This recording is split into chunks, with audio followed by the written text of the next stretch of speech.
Hola, vamos a empezar la parte de análisis matemático que se estudia en primero de bachillerato. Dentro del análisis matemático, que realmente es el estudio de las funciones, como repaso de cuarto, de tercero de la ESO de cursos anteriores, vamos a ver características que ya habíamos visto. En cursos anteriores nosotros teníamos una función, como lo que está representado aquí. Que quede claro, esto es una única función, aunque tiene ramas diferentes. Y lo que se hacía era pues ver toda una serie de propiedades, características que ahora veremos. En el curso este de bachillerato, claro, no vamos a tener una representación de una función, sino que nos van a dar una expresión analítica y igual a una expresión de x, y soy yo el que voy a tener que dibujarla, sacar propiedades y valores que ya habíamos visto en cursos anteriores, máximos, mínimos, etc. Vamos a ir por partes. Lo primero que se estudiaba cuando me daban una representación gráfica de una función era el dominio. El dominio eran los valores de la x donde la función está definida. En este caso, para todos estos valores de la x, la función está definida, perfectamente definida. En el 1, la función no está definida. Vamos a suponer que en el 1 no está definida. A partir del 1, en todos estos valores sí que está definida. En el 4, vale, aquí está señalado 3. En todos estos valores está perfectamente definida. El dominio va a ser todos los números reales, excepto el 1. Lo segundo que se estudiaba era el recorrido o imagen. Eran valores que tomaba la función, es decir, cuánto valía la y al dar yo todos los valores de la x. Aquí podemos ver que para todos estos valores de la y, 10, 9 y los que estén mayores, sí que está perfectamente definida la función. Llegaríamos, por ejemplo, al 3, está perfectamente definida, vamos bajando. En el 2 también está definida, en este caso hay valores de la x que su función vale 2. Sería, por ejemplo, este de aquí, este de aquí, este de aquí. Puede haber varios. Si seguimos bajando, todos estos valores que hay, todos, cualquier valor en el eje y, podemos observar que está perfectamente definida. Hay valores de la x donde la función existe. En este caso, el recorrido, bueno, pues sería todos los números reales. Lo siguiente que se estudiaba era lo que era la continuidad. Si la función era continua, no era continua, dónde era continua. Se puede observar que, bueno, para cualquier valor de x de aquí, la función es perfectamente continua, va toda unida. Llegamos al 1 y ya tenemos un primer punto de discontinuidad. En este punto la función no es continua. Digamos que pega un salto, aquí tiende hacia infinito, aquí se aproxima al número 2. En el 1 se decía que había una discontinuidad de salto infinito. Todas estas propiedades las veremos despacio poco a poco a lo largo del curso. Si seguimos en todos estos valores es continua. Y en el 4 también hay otro salto, hay una discontinuidad. Salta, aquí valía 5, pero después vale 4. Este tipo de discontinuidad se llamaba de salto finito. Y el resto de valores de x, la función es continua. Conclusión. Esta función es continua, excepto en el 1, que tiene una discontinuidad de salto infinito, y en el 4 que tiene una discontinuidad de salto finito. Siguiente cuestión. Tendencias de la función. ¿A qué tendía la función? ¿Dónde debo de estudiar las tendencias? Bueno, pues uno de los primeros sitios donde yo tengo que estudiar las tendencias es cuando x tiende a menos infinito. Es decir, nosotros vamos a ver qué es lo que está ocurriendo. Gráficamente podemos observar que, parece ser que esta función, cuando yo doy valores de la x negativos cada vez menores, esta función se aproxima cada vez más al 2. Ahí igual a 2, cada vez es más próxima al 2. En este caso se decía que teníamos una asíntota horizontal. Una asíntota era una recta tal que la función cada vez se aproxima más a ella. Esto en el menos infinito. También podríamos estudiar qué ocurre cuando x tiende a infinito, cuando x se hace inmensamente grande. Bueno, parece ser, viendo aquí la función, que cuando x se hace inmensamente grande, la y se hace inmensamente pequeña. Es decir, cuando x tiende a infinito, la y tiende a menos infinito. Mi función tiende a menos infinito. Entonces, bueno, siempre que se pueda, vamos a estudiar qué ocurre cuando x tiende a menos infinito, qué ocurre cuando x tiende a infinito. Más puntos interesantes, los puntos justamente estos de discontinuidad. Es decir, qué ocurre con la función cuando yo me estoy acercando al 1.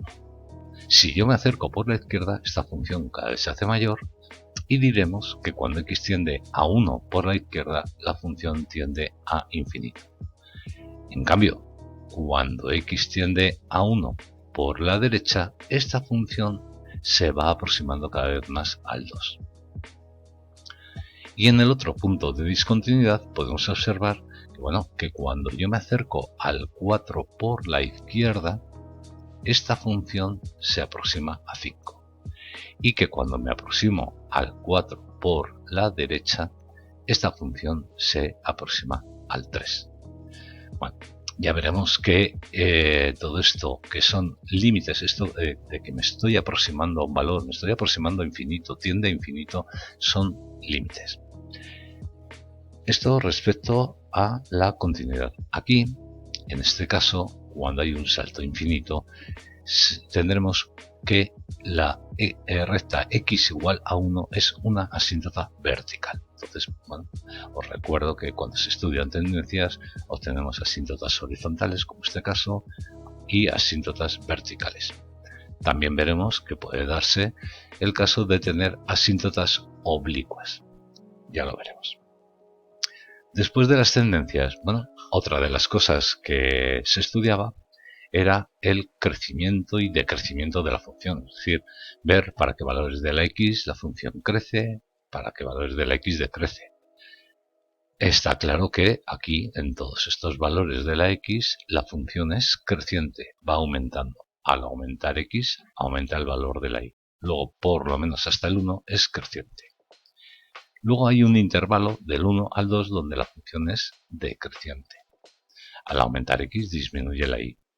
Vuelve a ser creciente, del 2 al 4, aquí. Del 4 a un cierto valor, que será 6, algo, vuelve a ser decreciente.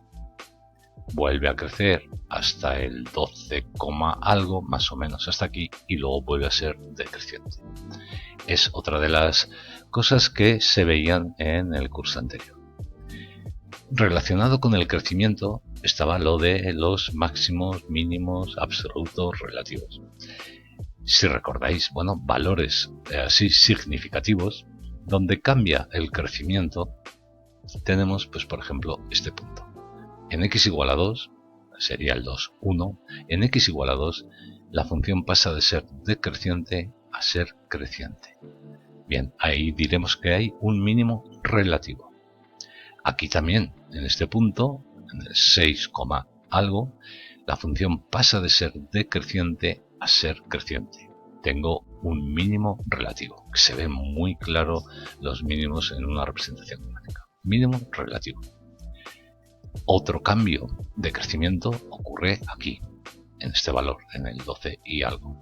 La función pasa de ser creciente a decreciente. Y en este punto diremos que hay un máximo relativo. Es decir, tenemos mínimo relativo, máximo relativo, donde la función pasa de ser decreciente a creciente o de creciente a ser decreciente. No hay que confundir los máximos y mínimos relativos con los absolutos.